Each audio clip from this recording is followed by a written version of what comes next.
Obrigada, Dani. A graça e a paz. Tudo bem com vocês, meninas? E rapazes também, respeitosamente. A gente está muito feliz e é tão legal. Essa é a palavra, legal mesmo, legal. A gente está aqui, eu não vou procurar uma palavra mais elaborada, porque eu me sinto em casa, na Igreja Batista do Lago Norte. A gente, como a Dani falou, a gente tem uma história, já vivemos algumas coisas juntos e temos tantas boas memórias com a família de Deus que se reúne aqui nessa casa. E a gente está feliz de estar aqui mais uma vez para levarmos uma recalchutada, né, gente? O que é SPA? A sigla SPA significa Saúde pelas Águas. Vocês sabiam disso? Também não. Fiquei sabendo quando eu estava pesquisando, pesquisei para cá. SPA, Saúde pelas Águas. E aí, imediatamente, a gente se lembra daquele que falou, eu sou a fonte da água da vida. Então, se ele ele não falou, eu sou uma fonte da água de uma vida. Não, ele falou, eu sou a fonte da água da vida. Então, se tem saúde pelas águas, é a água que vem dele. Ele é a fonte. Eu queria compartilhar com vocês hoje a história de 3 mulheres. Eu gostaria que vocês ficassem bem atentas, nós vamos usar bem a Bíblia. Eu queria que vocês caminhassem comigo. Então, abra comigo Gênesis capítulo 38. Nós vamos ler aí um capítulo um pouco estranho e dramático, mas fica ligada. Gênesis 38, e eu vou usar a linguagem NVI. Por essa época, Judá deixou seus irmãos e passou a viver na casa de um homem de Adulão chamado Ira. Por essa época, que época, Helena? Os irmãos de José, os filhos de Lia, os filhos de Raquel, e das concubinas de Jacó, haviam lançado José na cisterna. Vocês lembram desse episódio? Pois é, e foi nesse tempo em que José viveu aquele conflito com os irmãos e foi lançado numa cisterna e disseram para o pai que ele tinha sido morto por uma fera. Foi nesse tempo que Judá deixou seus irmãos e passou a viver na casa de um homem de Adulão chamado Ira. Judá, o 4º filho de Lia, com Jacó. Judá, aquele que deu nome à tribo de onde viria o Messias. Todo mundo localizado? Pois é. Foi morar lá com um homem de Adulão chamado Ira. Ali Judá encontrou a filha de um cananeu chamado Suá e casou-se com ela. Ele a possuiu, ela engravidou e deu à luz um filho, ao qual ele deu o nome de Er. Tornou a engravidar, teve um filho e deu-lhe o nome de Onã. Quando estava em Quezibe, ainda outro filho e chamou Selá. 3 filhos. Judá escolheu uma mulher chamada Tamar para Er, seu filho mais velho. Mas o Senhor reprovou a conduta perversa de Er, filho mais velho de Judá, e por isso o matou. Então Judá disse a Onã, case-se com a mulher do seu irmão, cumpra as suas obrigações de cunhado para com ela e dê uma descendência a seu irmão. Pausa. Para você que não entende, gente, aqui a gente está num outro contexto cultural, ok? A gente está num outro tempo histórico e cultural, com valores morais diferentes dos valores que nós temos hoje, ok? E o costume aqui é o seguinte, se a viúva, se eu me caso com um homem, então lembra comigo, pensa comigo, o valor da mulher, ele está totalmente atrelado ao casamento e à maternidade, 100%. 100%, ok? Por isso que o Senhor manda cuidar das viúvas e dos órfãos, porque uma mulher ficar viúva era uma tragédia. Ela não tinha outras possibilidades, não é como é aqui no nosso evangelho ocidental, no nosso tempo, tantos 1000 anos depois, onde a mulher viúva continua trabalhando e sustenta seus filhos. Não era como é hoje, E também aqui a gente tem que ver a cabeça do Ocidente, a cabeça do Oriente. Em muitos lugares no Oriente, a viúva ainda continua passando por muita dificuldade. Até pouco tempo na Índia, a viúva era amarrada ao cadáver do marido e queimada junto com ele. Para vocês terem uma ideia, relativamente, historicamente, muito pouco tempo, há 30 anos atrás, se eu não estou enganado. Entendeu? Então, o Oriente e o Ocidente têm maneiras de pensar muito diferentes. Então, não se choca, não, tá? Porque a gente está aqui dentro de um contexto cultural. E dentro desse contexto cultural há um costume. Se a mulher fica grávida, fica viúva, sem filhos, o irmão casa com a mulher para levantar, para suscitar descendência a seu irmão. Então, o irmão do falecido casa para que o falecido gere filhos através dele. Vocês entenderam? Ok. Então, por isso que Judá mandou Onã se casar com a mulher de Er, para suscitar descendência para Er. Mas Onã sabia que a descendência não seria sua. Assim, toda vez que possuía a mulher do seu irmão, derramava o sêmen no chão, para evitar que seu irmão tivesse descendência. O Senhor reprovou o que ele fazia e por isso o matou também. Ô, gente, graças a Deus por Jesus, né? Porque senão a gente tudo vira churrasquinho. Disse então Judá a sua nora Tamar: more como viúva. Presta atenção. Então, tinha 3 filhos, os 2 morreram pela ira de Deus, porque eles estavam fazendo o que era perverso diante de Deus, ok? E aí o Judá, que era o pai, disse a nora Tamar: more como viúva na casa de seu pai, até que o meu filho Selá cresça, porque temia que ele viesse a morrer como seus irmãos. Assim Tamar foi morar na casa do pai. Tempos depois morreu a mulher de Judá, filha de Suá, e passado o luto, Judá foi ver os tosqueadores do seu rebanho em Tímina com seu amigo Ira, o adulamita.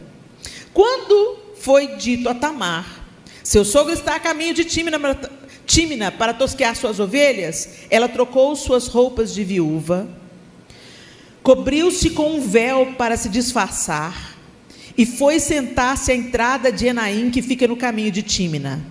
Ela fez isso porque viu que, embora Selá já fosse crescido, ela não lhe tinha sido dada em casamento.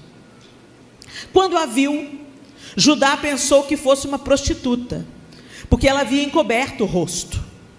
Não sabendo que era sua nora, dirigiu-se a ela à beira da estrada e disse: vem cá, quero deitar-me com você.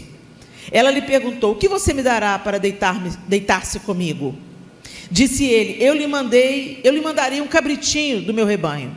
E ela perguntou: você me deixará alguma coisa como garantia, até que o mande? Disse Judá: que garantia eu devo lhe dar? Respondeu ela: o seu selo com o cordão e o cajado que você tem na mão. Ele os entregou e a possuiu, e Tamar engravidou dele. Ela se foi, tirou o véu e tornou a vestir as roupas de viúva. Judá mandou o cabritinho por meio de seu amigo adulamita, a fim de reaver da mulher sua garantia, mas ele não a encontrou e perguntou aos homens do lugar: onde está a prostituta cultual que costuma ficar à beira do caminho de Enaim? Eles responderam: aqui não há nenhuma prostituta cultual. Assim ele voltou a Judá e disse: não a encontrei. Além disso, os homens do lugar disseram que lá não tem nenhuma prostituta cultual. Disse Judá: fique ela com o que eu lhe dei, não quero que nos tornemos objeto de zombaria. Contas, mandei a ela esse cabritinho, mas você não a encontrou. Cerca de 3 meses mais tarde, disseram a Judá: sua nora Tamar prostituiu-se, e na prostituição ficou grávida. Disse Judá: tragam-na para fora e queimem-na viva. Quando ela estava sendo levada para fora, mandou o seguinte recado ao sogro: estou grávida do homem que é dono destas coisas. E acrescentou: veja se o Senhor reconhece a quem pertence esse selo, esse cordão e esse cajado. Judá os reconheceu e disse: ela é mais justa do que eu, pois eu deveria tê-la entregue a meu filho Selá. E não voltou a ter relações com ela. Vamos até aí. Agora vai comigo para Josué, capítulo 2.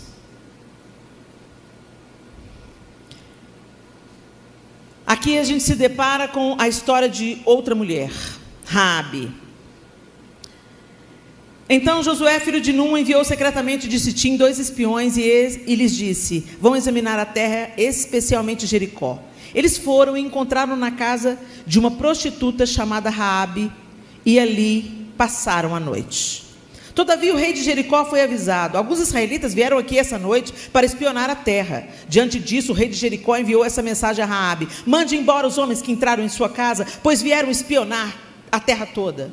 Mas a mulher que tinha escondido os 2 homens respondeu: é verdade que os homens vieram a mim, mas eu não sabia de onde tinham vindo. Ao anoitecer, na hora de fechar a porta da cidade, eles partiram. Não sei por onde foram. Corram atrás deles, talvez os alcance. Ela, porém, os tinha levado para o terraço e os tinha escondidos sob os talos de linho que havia arrumado lá. Os perseguidores partiram atrás deles pelo caminho que vai para o lugar de passagem do Jordão, e logo que saíram, a porta foi trancada. Antes de os espiões se deitarem, Raabe subiu ao terraço e lhes disse: sei que o Senhor deu a vocês essa terra. Vocês nos causaram um medo terrível, e todos os habitantes dessa terra estão apavorados por causa de vocês. Pois temos ouvido como o Senhor secou as águas do Mar Vermelho perante vocês, quando saíram do Egito, e o que vocês fizeram a leste do Jordão, com Seom e Gog, os 2 reis amorreus que vocês aniquilaram. Quando soubemos disso, o povo desanimou-se completamente, e por causa de vocês, todos perderam a coragem, pois o Senhor, o seu Deus, é Deus em cima nos céus e embaixo na terra. Jurem-me pelo Senhor, que assim como eu fui bondosa com vocês, vocês também serão bondosos com a minha família. Deem-me um sinal seguro de que pouparão a vida de meu pai, de minha mãe, de meus irmãos e de minhas irmãs, e de tudo que lhes pertencem. Livrem-nos da morte, a nossa vida pela vida de vocês. Os homens lhe garantiram: se você não contar o que estamos fazendo, nós a trataremos com bondade e fidelidade quando o Senhor nos der a terra.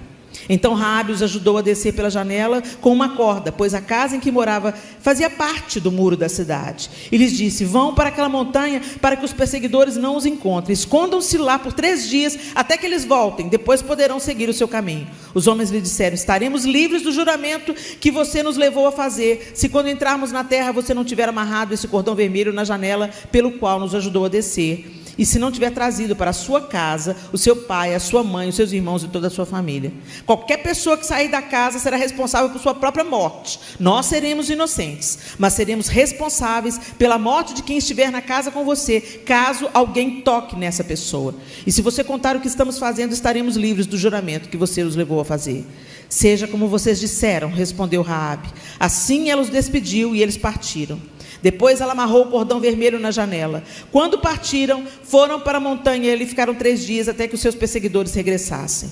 Estes os procuraram ao longo de todo o caminho e não o acharam. Por fim, os 2 homens voltaram, desceram a montanha, atravessaram o rio, chegaram a Josué, filho de Num, e lhe contaram tudo o que lhes havia acontecido. E disseram a Josué: sem dúvida, o Senhor entregou a terra toda em nossas mãos. Todos estão apavorados por nossa causa. Agora vai comigo para Ruth. Ruth capítulo 3. Certo dia, Noemi, sua sogra, lhe disse: minha filha, tenho que procurar um lar seguro para a sua felicidade. Ruth era nora de Noemi. Ela havia se casado com um de seus filhos quando Noemi estava em Moabe. E Noemi sepultou em Moabe seu marido e seus 2 filhos. E ela dispensou as 2 noras para que as 2 noras reconstruíssem a vida delas, e ela voltaria então para a sua terra, para Israel. E Ruth falou: não, eu vou com você. E ela: não, você não vem comigo. Acaso eu posso ser mãe de outro filho? Eu posso te dar um outro filho para você casar? Não, volta para a sua terra. E aí a gente tem o cântico de Ruth, né? Aonde quer que tu fores, eu irei. Seu povo é o meu povo, seu Deus é o meu Deus. Onde você morrer, ali eu serei sepultada. Só a morte me separará de você. É uma história linda de uma nora que assumiu um lugar de filha no lugar de Noemi. Mas Ruth era moabita, Ruth era estrangeira. Tinha muitas implicações uma mulher de outra nação, de outra terra, vir morar em Israel. E quando você vai lendo o livro de Ruth, a gente vê que tinha até risco dela ser violentada, dela ser estuprada, né? Boaz, que era o dono do campo onde os pobres vinham catar as espigas de milho, ele deu instruções sérias para os seus rapazes para não molestar aquela moça, porque as mulheres, gente, eram tidas assim. Se ela era jovem, bonita, era vista, não tinha dono, eu posso pegar. Então, naquela cultura, isso era moralmente tolerado. E Boaz dá uma ordem para que ela fosse preservada. Mas ela continua cuidando da sogra. A intenção de Ruth é estar com Noemi. A intenção de Ruth é cuidar da sua sogra, como uma filha cuida da mãe. Certo dia, Noemi, sua sogra, lhe disse: minha filha, eu tenho que procurar um lar seguro para a sua felicidade. Boaz, senhor das servas com quem você esteve, é nosso parente próximo. Esta noite ele estará limpando cevada na eira. Lave-se, perfume-se, vista sua melhor roupa e desça para a eira. Mas não deixe que ele perceba você até que tenha comido e bebido. Quando ele for dormir, note bem o lugar em que ele se deitar. Então vá, descubra os pés dele e deite-se. Ele dirá a você o que fazer. Respondeu Ruth: farei tudo o que você está me dizendo. Então ela desceu para ele e fez tudo o que a sua sogra lhe tinha recomendado.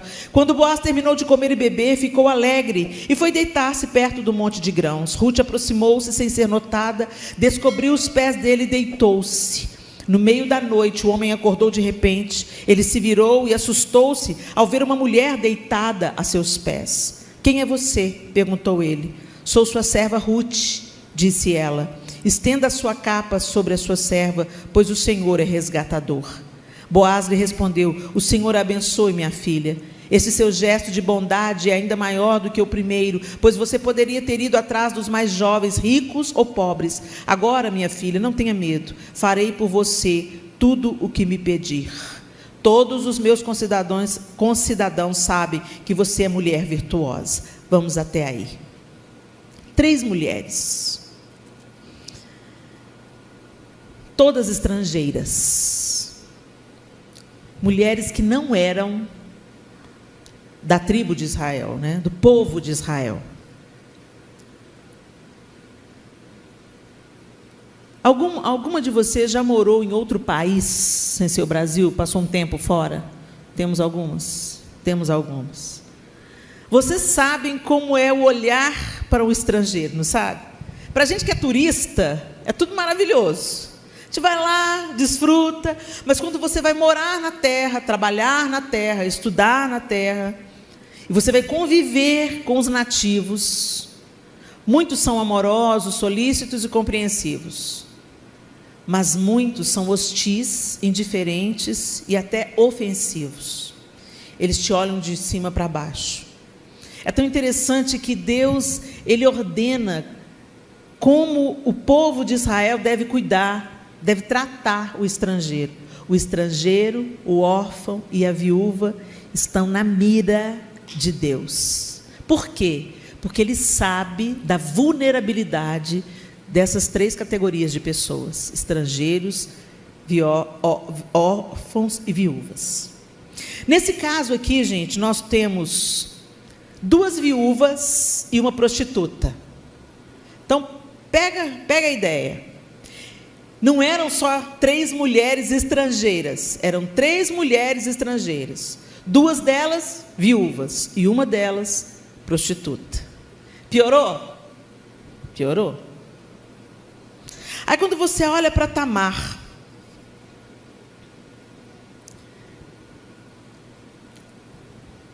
e você vai vendo a história descrita, parece para a gente, como eu digo, com a nossa mentalidade ocidental, um pouco absurdo.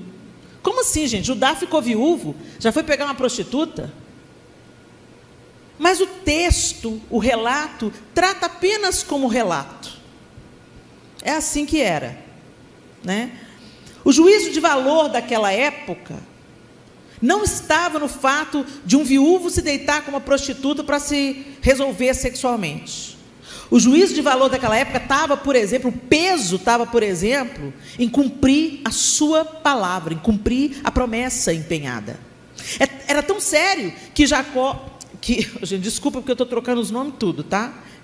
Coisas da Covid. Que Judá, era tão sério que Judá fez questão de mandar o cabritinho, porque era isso que ele tinha combinado com ela.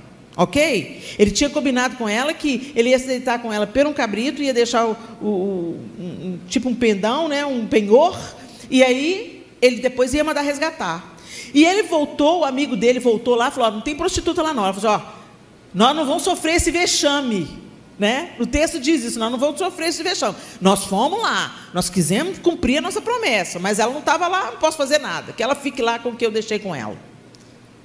Só que ele teve tanta disposição em cumprir o combinado do cabritinho, mas ele não cumpriu o combinado de entregar o seu terceiro filho para coabitar com a nora. Às vezes a gente quer ficar muito bem diante da sociedade, mas às vezes é melhor ficar bem diante da sociedade, mas como nós estamos diante de Deus? Quando a coisa pega para nós, né? Quando a coisa pega para o nosso lado, porque qual que era o medo, qual que era o problema de Judá aqui? Judá estava com medo do filho ser morto também. Só que ele estava pondo a responsabilidade, então, secretamente, da morte dos seus filhos, na mulher. Mas não é isso que o texto bíblico diz para a gente. O texto bíblico diz para a gente que os culpados eram os filhos dele. E é tão interessante como a gente põe pano quente no que é nosso e culpa terceiros. Não é assim? Tem maldição que entra na nossa casa, gente, feridas que entram na nossa vida, e a gente sempre gosta de culpar alguém. Ah, mas foi o meu tio que me abusou. Ah, mas foi o meu pai que me abandonou.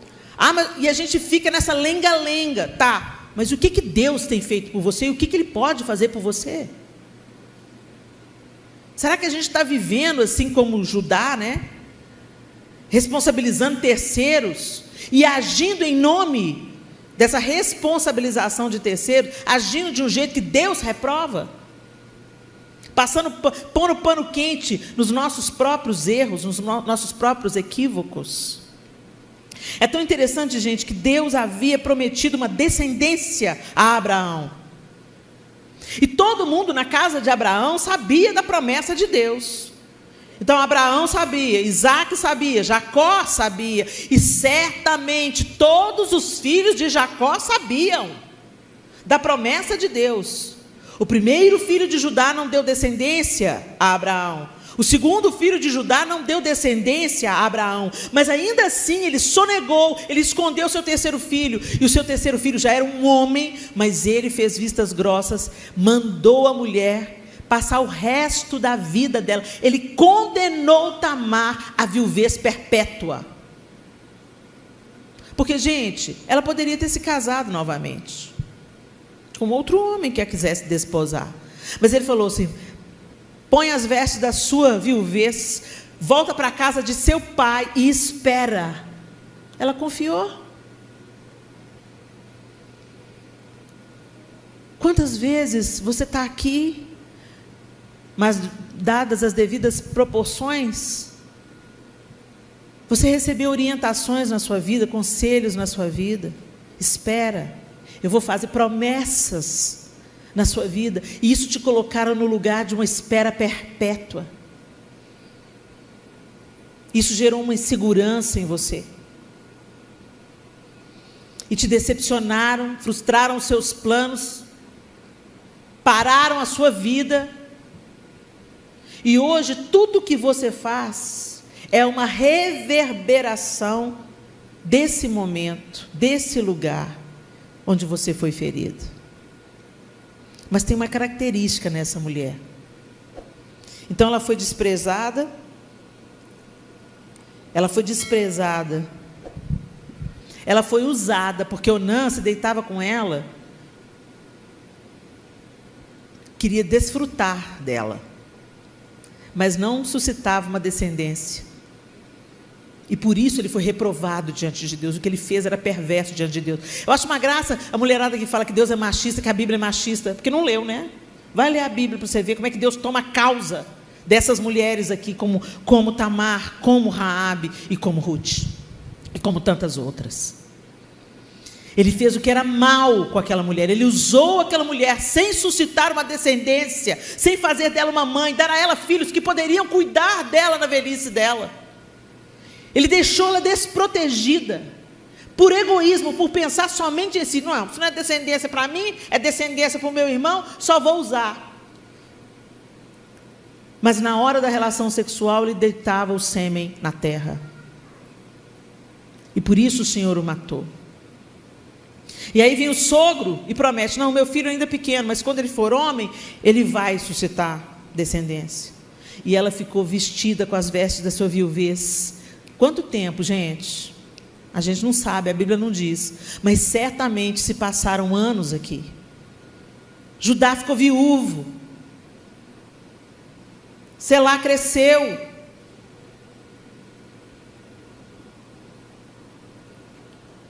E aí o que ela fez? Quando ela ficou sabendo que ele vinha, ela se veste. A minha última esperança, a minha única possibilidade é ter um filho, para ter um filho dessa descendência, é me deitando com Judá. Tamar foi uma mulher que perseverou e buscou. Ela foi atrás. Ela podia ter se entregado ao vitimismo. Ela podia ficar reclamando pela vizinhança. Ai, fui condenada à viuvez eterna. Ah, meu sogro me desonrou. Meu sogro não cumpriu o combinado. Cadê o meu outro marido? Já está adulto, já pode suscitar uma descendência, mas eu estou condenada. Os anos estão passando para mim. Ó vida, ó céus, ó azar. Eu vou me sentar em cima da minha dor. Não foi isso que ela fez. Ela tirou a veste de viuvez. Ela colocou outras vestes e cobriu o rosto. O que deu a entender. Ela não se apresentou como prostituta. Deu a entender a ele que ela era uma prostituta porque ela cobriu o rosto. Ela não queria ser reconhecida. Ela sabia o que ela estava fazendo. E aí, quando a gente olha com esses olhos, sem o prumo da nossa sociedade ocidental, a gente reconhece que Tamar foi uma mulher ousada, foi uma mulher corajosa, e que teve iniciativa. Ela foi buscar a solução do seu problema, ela foi buscar a cura para o seu vazio, para a sua necessidade. Porque se nenhum homem ia cuidar dela, pelo menos os filhos. Ela iria suscitar uma descendência para Abraão e a bênção de Deus estaria sobre ela. Será que você tem buscado a sua cura? Ou será que você está sentada no lugar do vitimismo? Responsabilizando terceiros, reclamando para todo mundo, menos falando com a pessoa que você tem que falar. Você já pensou, gente, que às vezes a gente fala das nossas dores para todo mundo, mas não fala para quem pode resolver? A gente não chega para Deus, rasga o nosso coração, fala: Senhor, eu estou me sentindo azeda, amarga, eu preciso que o Senhor coloque a sua doçura dentro de mim, para eu conseguir perdoar fulano, para eu conseguir prosseguir. Senhor, eu preciso do teu perdão, eu preciso da tua restauração, eu preciso da tua cura. Ô, gente, para a gente buscar algo que nos foi roubado, algo que nos foi tirado em Deus, que está em Deus, e só Deus é que nos restitui de fato. Isso exige um posicionamento de eu vou buscar. Tamar saiu da casa dela, Tamar trocou as suas roupas. Talvez você está vindo, eu estou fazendo então, Helena, eu saí lá da minha casa, troquei a minha roupa e vim aqui para o Spa da Alma. Aqui, gente, é um start. Aqui nós vamos te provocar. Mas a sua busca, ela se dá no seu quarto. Ela se dá no seu tete-a-tete com Deus. Eu recebi muita ajuda na minha vida, no meu processo de cura da alma, de libertação. Mas o melhor conselho que a pastora Ezenete Rodrigues me deu é: Helena, vai para o seu quarto, fecha a sua porta e vai buscar o Deus a quem você diz que ama e segue. E quando eu fiz 50 anos, a gente fez um musical para contar essa história. E eu contei essa história para o Atilano e ele fez o samba de demolição. Rasguei meu coração no quarto de oração, buscando ouvir a Deus como jamais ouvi. Chorei, gritei, clamei e confessei meus erros. Expus a minha dor ao meu Senhor. No tete-a-tete assim com Deus eu fui dizer: eu não aguento mais, transforme o meu ser. Bati, gemi, pedi e insisti, me cure. Expus a minha dor ao meu Senhor. Depois vocês assistem lá no YouTube, gente. Mas o fato é que o samba de demolição era exatamente esse tempo de oração. Aos pés do Senhor, e eu fui rasgando e confessando os meus pecados, falando: Senhor, eu sou podre, eu sou invejosa, eu sou mentirosa, mas eu não quero mais ser. Eu não quero continuar do jeito que eu estou.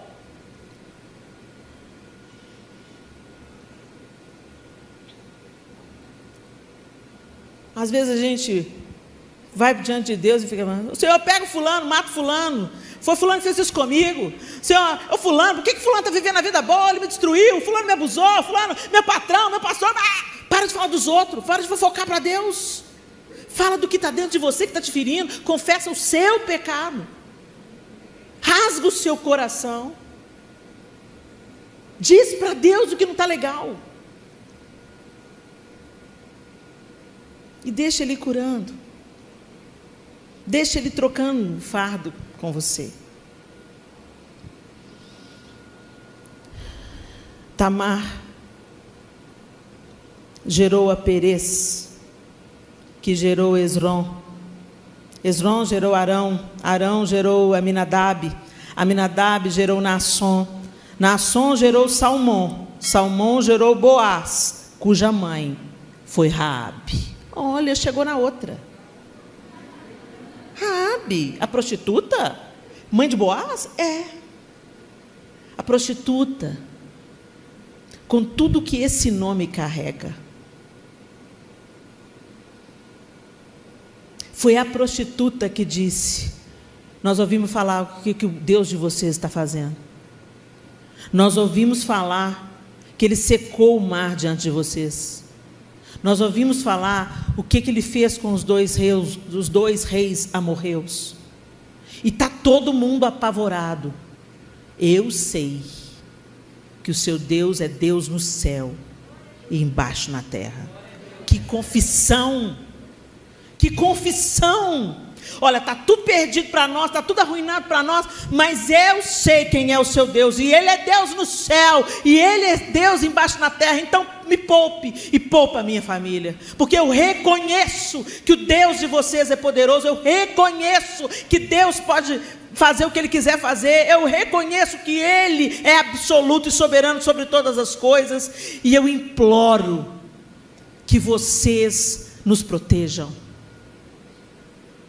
Eu protejo vocês e vocês protegem a mim e a minha casa.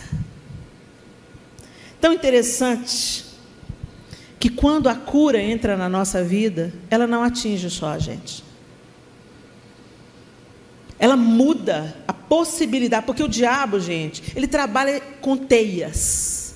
Ele tece na sua vida já mirando a sua descendência. Ele tece na sua vida para semear através da sua dor na vida dos seus filhos e na vida dos seus netos, e assim ele vai sucedendo e perpetuando as teias. Eu fui ferido. Você já conheceu alguém assim? Foi ferido, mas acabou reproduzindo na vida dos filhos a mesma coisa que sofreu.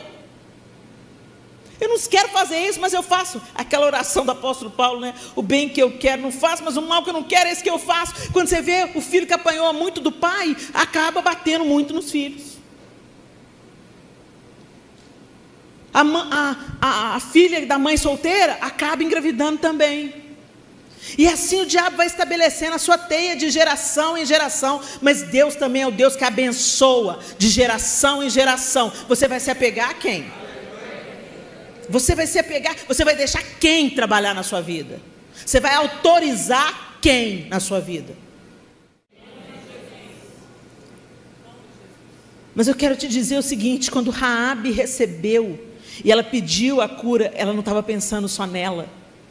Ela estava pensando em proteger seu pai, sua mãe, seus irmãos e irmãs, porque era a família que ela tinha. Ela não tinha marido, ela não tinha filhos. E só Deus sabe, a eternidade vai revelar o que isso provocou, porque Raabe não morava com o pai, com a mãe, com os irmãos e com as irmãs. Os espias falam: traga para dentro da sua casa o seu pai, a sua mãe, para dentro da sua casa, traga o seu pai, a sua mãe, seus irmãos, suas irmãs. Se eles não estiverem aqui, dançou. Eu fico pensando nela chegando na casa do pai, da mãe, dos irmãos, das irmãs. Talvez não se falassem mais. Vocês já pararam para pensar nisso? Gente, a Bíblia é muito direta, né? A Bíblia é um documento, então ela está sendo objetiva na sua narrativa, né? Mas eu gosto de imaginar a humanidade por trás de cada possibilidade. Não estou dizendo que é isso que aconteceu, não, tá? Muito cuidado nessa hora. Mas eu fico pensando, se eles não moravam com ela, será que eles se davam bem? Ou será que eles estavam... Ela era motivo de vergonha para a família. A prostituta que morava em cima do muro. Interessante, né? Em cima do muro que ela morava. Às vezes nós moramos em cima do muro. Eu fico imaginando ela: vocês têm que vir para a minha casa. Eu fico imaginando, gente, o que pode ter acontecido? 1000 coisas podem ter acontecido, mas eu fico imaginando o pai dela: na sua casa? Eu não piso lá nunca. A casa da desonra? A casa da prostituição? A casa da vergonha? Não, pai. Vai ser a casa da salvação. Porque os homens de Israel vêm aí. E o Deus deles vai destruir tudo. E lá em casa vai ser abrigo. Quando você continua lendo a narrativa, que a gente não tem tempo para ler aqui, os espias cumprem a promessa. Raabe e toda a sua família é salva, e eles passam a habitar no meio do povo de Israel. Mas mais do que isso, Raabe construiu a sua própria família. Ela se casou com Salmão e deu à luz a Boaz. Raabe, uma mulher que acreditou e empreendeu em favor da sua casa. Então, quando você mira na sua cura, na restauração da sua alma, das suas emoções, das suas memórias, você não está apenas cuidando de você. Você não está apenas resolvendo a sua parada. Você está acreditando que Deus é Deus em cima no céu e Deus embaixo na terra. E que o Deus que sarou Raabe, restaurou a história de Raabe, também pode sarar você e restaurar a sua história. Então, primeiro você acredita, como Raabe acreditou. E depois você empreende. Ela protegeu aqueles homens e ela fez um tratado com eles. Que a família dela fosse restaurada. E às vezes nós precisamos de fazer tratados com Deus, dobrando os nossos joelhos e clamando pela nossa família, para que a cura que entrou na nossa vida nos restaure por completo e passe por nós e alcance toda a nossa descendência.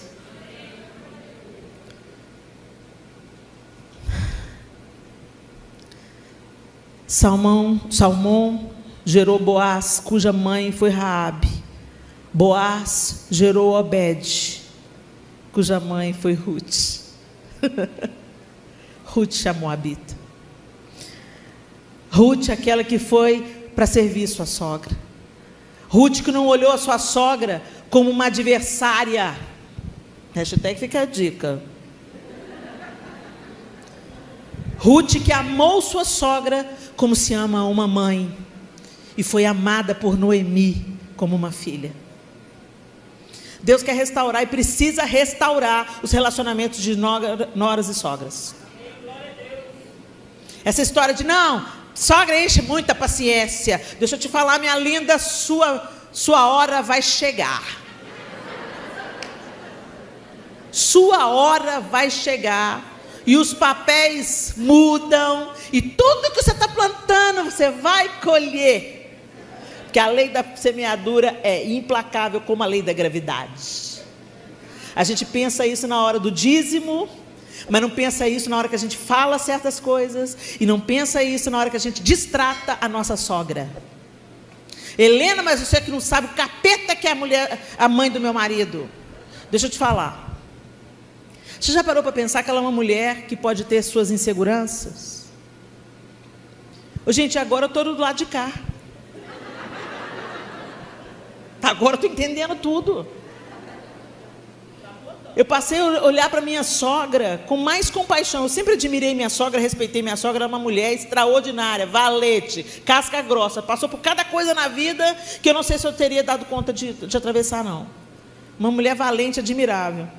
Mas hoje eu olho para a Singleton e falo, ainda fui lá e peguei o filho dela, Jesus, misericórdia de mim. Ela deu o melhor. Primeira coisa, o amor da minha vida carrega no DNA dele ela. Sua sogra dorme com você. Dormindo com o inimigo. Aí eu fico pensando, gente, meu relato do lado de cá agora. Eu gerei o Miguel. Ele foi tecido no meu ventre. Depois eu amamentei o Miguel. Miguel, na hora de nascer, quase morreu. O cordão umbilical enrolou no pescoço dele. Ele já estreou na vida experimentando milagre. Depois o Miguel passou uns 3 sustos na gente na vida. De diagnóstico errado de médico, de sair correndo com o Miguel para médico, enfim. Cada noite de febre eu estava lá. Cada clavícula quebrada, que foram 3 vezes, eu estava lá. Cada insegurança eu estava lá. Chorando com ele, vibrando com ele. De repente veio a Thaís. Linda, desconhecida, jovem. Cheia de colágeno. Levou meu filho para a casa dela. E hoje eu sou coadjuvante. Ela é a atriz principal. É doido, gente. A gente precisa de ir preparando o coração para viver isso. Então eu olhava para a Thaís e falava assim, não estou perdendo filho, estou ganhando uma filha, estou ganhando uma filha, estou ganhando uma filha, estou ganhando uma filha. Helena, você está ganhando uma filha. E eu assumi, vem cá, porque nos Estados Unidos, nora, não existe essa palavra nora, a tradução é daughter-in-law, ou filha na lei. Filha na lei, você vai ser minha filha na lei, você é minha filha na lei. Ganhei uma filha, agora ela é minha filha na lei. Eu nunca usei essa palavra nora, ela é minha filha na lei. Agora, diante da lei, ela é minha filha, porque se casou com o meu filho. E ela vai poder dar para o meu filho o que eu não posso dar para o meu filho. Então, queira que os dois estejam muito felizes. Mas tem mãe que não, que endemonia, pensa, é meu! Eu dei de mamar! Eu cuidei, e fica nessa lenga-lenga, arrastando corrente na casa dos nubentes, né? Aquela bruaca. Minha linda, se você é sogra, seja uma Noemi, seja uma Noemi. E se você é nora, seja uma Ruth.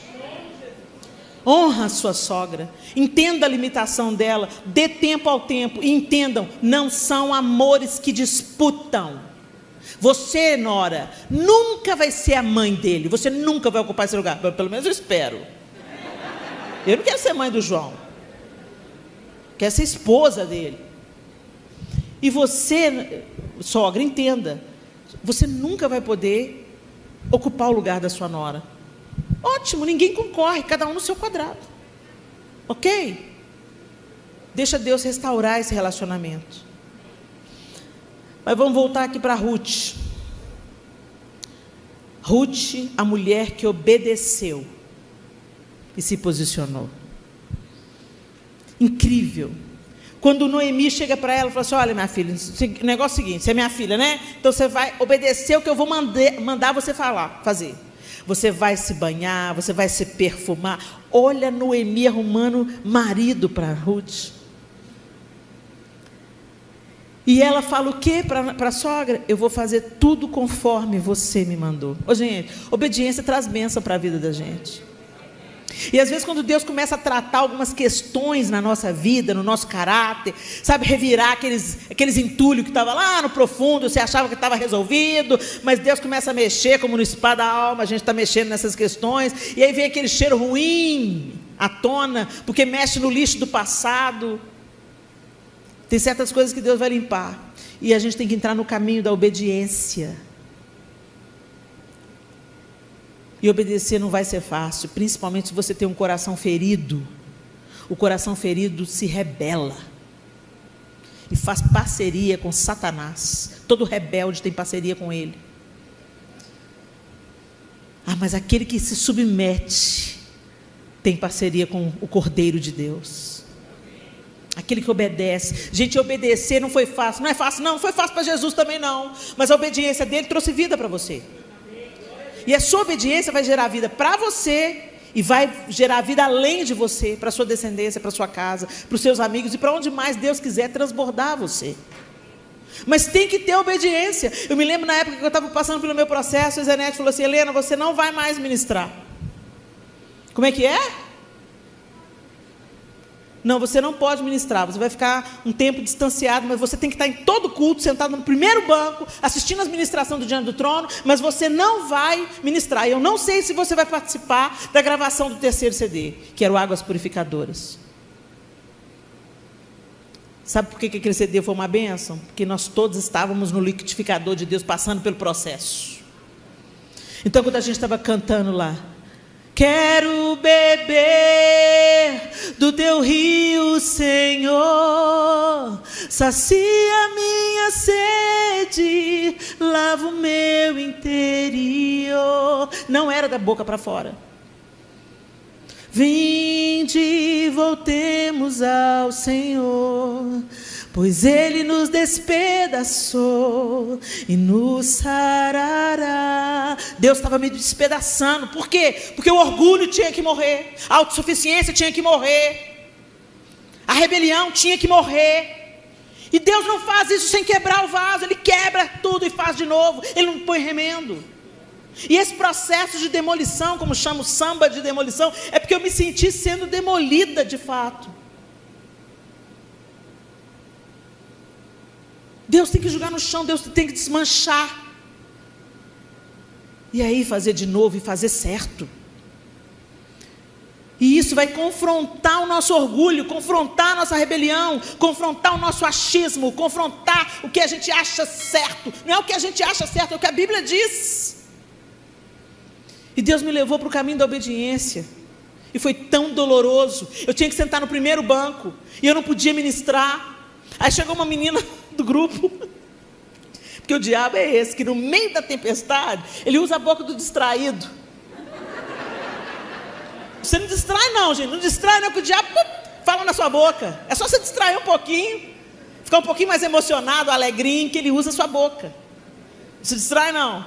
Aí estava lá minha amiga, minha irmã querida. O problema não é ela, discirna o seu inimigo. Não foi ela, é quem falou na boca dela. Falou assim: você não está ministrando não? Ela da banda, né? Está ministrando não, Helena? Negócio com você está ruim, hein? Porque eu não sou casada e estou continuando a tocar. Eles estavam providenciando para ela legalizar o casamento dela. Ela vivia junto com o marido há muitos anos já tinham filhos, mas não eram legalmente casados. Você deve estar muito ruim, porque eu, que sou amaziada, estou ministrando? Aí, o seu eu, né? Levanta. Por que eu tenho que me submeter? Isso é coisa de homem. Deus não faz isso comigo. Deus faz isso com você sim. Quem te contou que Deus não castiga, mentiu. A Bíblia diz que Deus corrige o filho a quem Ele ama e açoita a todo aquele que Ele quer bem. Ele não poupou o seu único filho para te ter de volta. Não pense você que Ele vai pegar leve com você se você estiver indo para o inferno.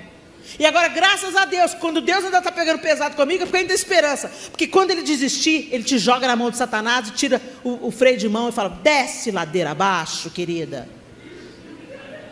É isso que o apóstolo fala de entregar. O apóstolo Paulo fala, entregou eles, Deus a uma atitude reprovável de mente, né? A pessoa perde a capacidade de se arrepender. Sabe quando é isso? Quando Deus tira a mão. Ah, não quer não? Quando Deus tira a mão, você está entregue a si mesmo, consequentemente, entregue ao seu desejo, que Satanás não vai desperdiçar logo. Entendeu? Então, enquanto Deus está te apertando, é porque vai dar forma nesse barro, querida. Aguenta firme, porque vai ficar maravilhoso. Não vai ser fácil. O caminho da cura é o caminho da auto-humilhação e de deixar o Senhor quebrar o que precisa ser quebrado, para o que é correto ser estabelecido, para Ele te ajustar. Sabe parede? Você tem o prumo, não é? Você vai construindo a parede. Ela tem que ser construída na linha do prumo. E o prumo vai te mostrando se a parede está reta ou não, senão vai dar uma barriga na parede, a parede vai ficar torta. Ela vai ficar torta, ela vai ficar frágil. O spa da alma é o lugar, o momento da gente dar um start no prumo. Deus coloca o prumo.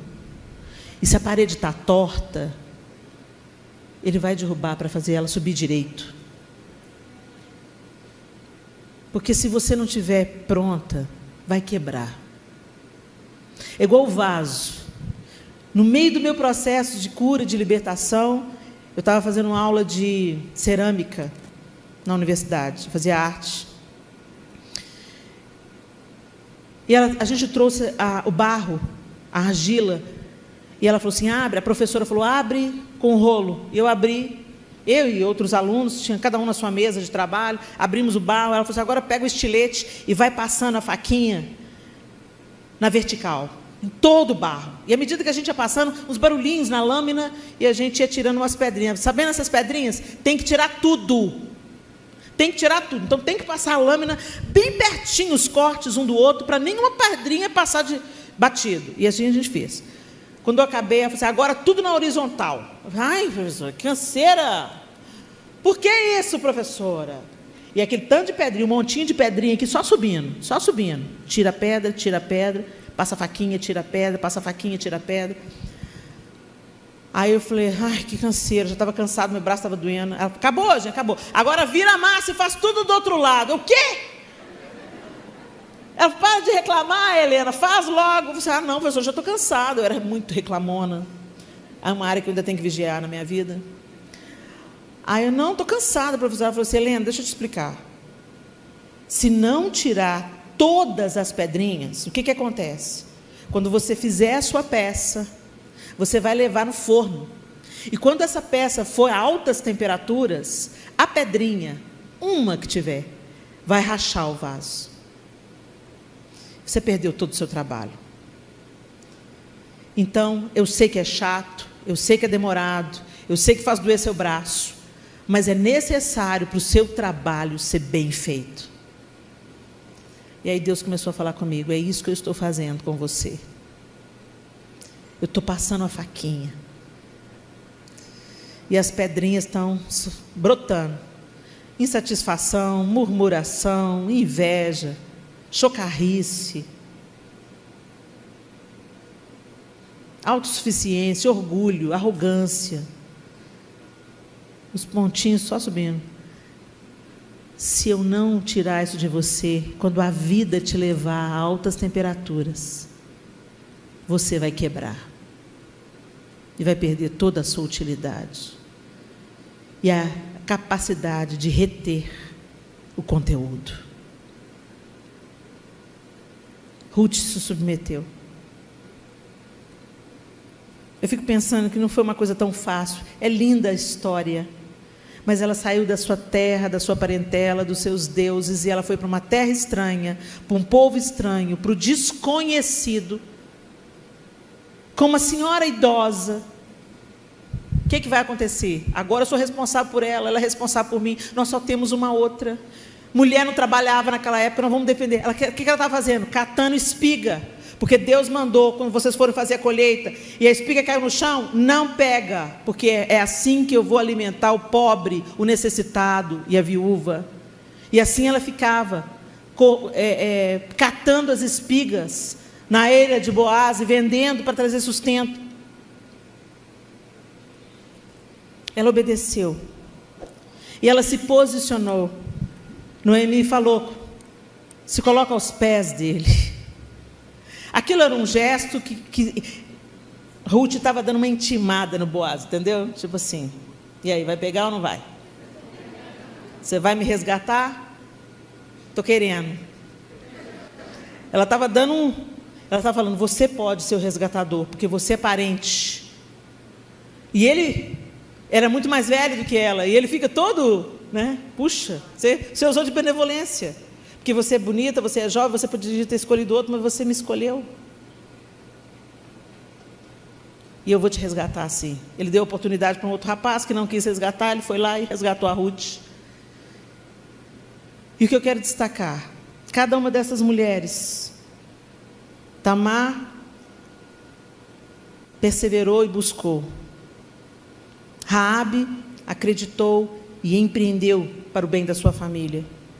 E Ruth obedeceu e se posicionou. As três. Boaz, marido de Ruth, gerou Obed, cuja mãe foi Ruth. Obed gerou Jessé. Jessé gerou o rei Davi. Davi gerou Salomão, cuja mãe tinha sido mulher de Urias. Já parou para pensar nisso? O descendente do trono de Davi foi o filho de Betseba. Como é que Deus restaura tudo?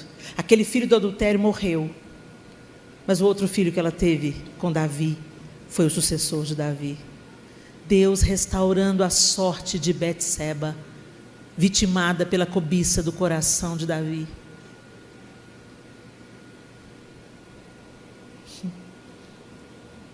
E a gente sabe qual é o descendente que pisou a cabeça da serpente. Jesus, nascido na casa de Davi, descendente de Davi, filho de Davi. Essas três mulheres improváveis, feridas, desprezadas, enganadas, prostitutas, estrangeiras, viúvas, improváveis, feridas, entraram na linhagem do Messias de Deus. Deus quer fazer algo em você, mas não é só sobre você.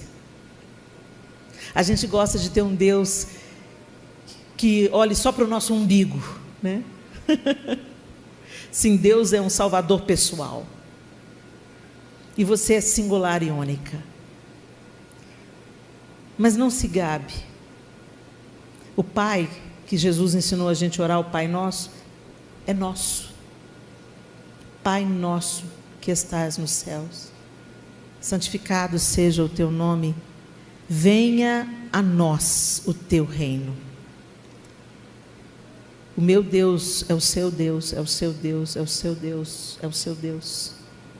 E Ele me ama, tem um plano para mim, e um plano para você, e um plano para você, e um plano para você. E esse plano todo é para a glória do nome dEle e para o estabelecimento do reino dEle.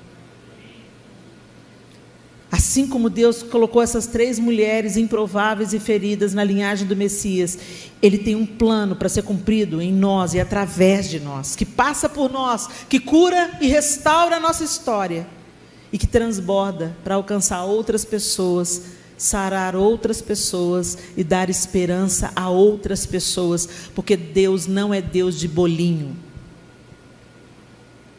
de preferidos, de prediletos. Deus é o Deus que estende a oportunidade da salvação a todos, porque Deus amou o mundo de tal maneira. Nem todos vão querer, muitos vão desprezar, mas a mesa está posta para toda a humanidade. Aquele que quiser, venha e beba da água da vida. Que essa fonte jorre através de você, porque essa é a promessa que o Senhor deu: quem beber da água que eu lhe der, saúde pelas águas. Quem beber da água que eu lhe der, nunca mais terá sede. Mas não para por aí. Eu serei nele uma fonte a jorrar para a vida eterna. Deus também quer jorrar através de você para alcançar outros.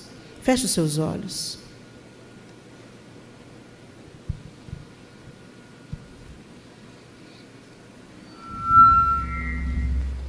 Eu não sei com qual das três você se parece.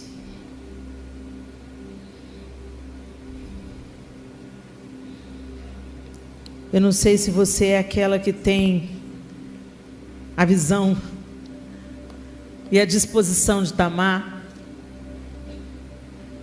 Eu não sei se você é aquela que é muito preocupada com a família, como Raabe. Eu não sei se você é desprendida a ponto de fazer tudo para abençoar outra pessoa, como Ruth. Mas eu sei que nós todas somos mulheres. Em um certo lugar a gente se encontra. Nós somos tão singulares e tão diferentes, mas em muitas coisas nós somos tão parecidas. E Deus te vê. Deus vê o seu coração, como Ele viu o coração de Tamar. Deus contempla a sua fé, como Ele viu a fé de Raabe. Deus observa a sua obediência e abnegação, como Ele enxergou isso em Ruth. E Ele quer plantar outras tantas qualidades em você. Ele quer fazer florescer tudo aquilo que Ele planejou para você. Mas para isso Ele vai ter que limpar o terreno, tirar as pedras, a sujeira, os entulhos, colocar substrato, nutrir, colocar remédio nas pragas, podar. E o processo às vezes se estende um pouco e pode ser doloroso. Mas eu quero te encorajar, vai valer a pena. Porque o Senhor corrige. Mas nós temos uma promessa que Ele nunca coloca um fardo sobre nós que a gente não seja capaz de suportar. Jesus disse assim: eu estarei com vocês todos os dias, até a consumação dos séculos. Ou seja, seja lá o que você esteja passando, você não está sozinha. Então se abra para a cura. Se abra para as águas. Vem sobre nós, Senhor. Não seja tolerante com a ferida. Não vá para debaixo do tapete, gente. Isso só atrasa o processo. E às vezes piora, infecciona.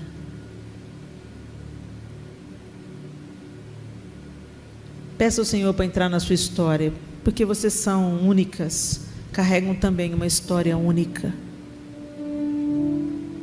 Mas o Senhor tem todo o poder para restaurar. Como Ele restaurou Tamar, como Ele restaurou Raabe, e como Ele restaurou Ruth, colocando 3 mulheres totalmente fora do padrão, como ascendentes do Messias. Ó Deus, nós bendizemos o Teu nome nessa noite. E nós agradecemos o Senhor, porque o Senhor contempla a nossa dor e não está indiferente a ela.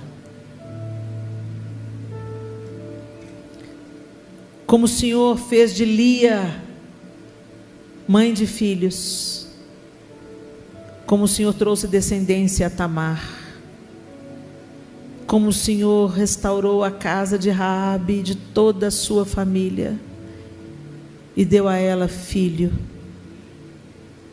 um filho tão doce, tão bom, que tomou por esposa Ruth. Oh Deus, os improváveis estão na mira do Teu amor. Os desprezados, os discriminados, os feridos, os partidos, os enganados, estão na mira do Teu amor. Faz a Sua obra, aquela que só o Senhor pode operar na vida de cada uma das minhas irmãs aqui. Tira o medo, Senhor. Tira o medo e ajuda. Espírito Santo de Deus, ajuda cada uma das minhas irmãs no processo de rendição, de submissão, de obediência à Tua palavra. que elas sejam fortalecidas nos dias difíceis, para que o processo avance e para que elas floresçam para a glória do teu nome. Obrigada pela tua obra em nós. É muito bom ter as tuas mãos sobre nós, oleiro, porque as tuas digitais ficam em nós enquanto o Senhor trabalha. Obrigada, em nome de Jesus. Amém. Deus abençoe vocês.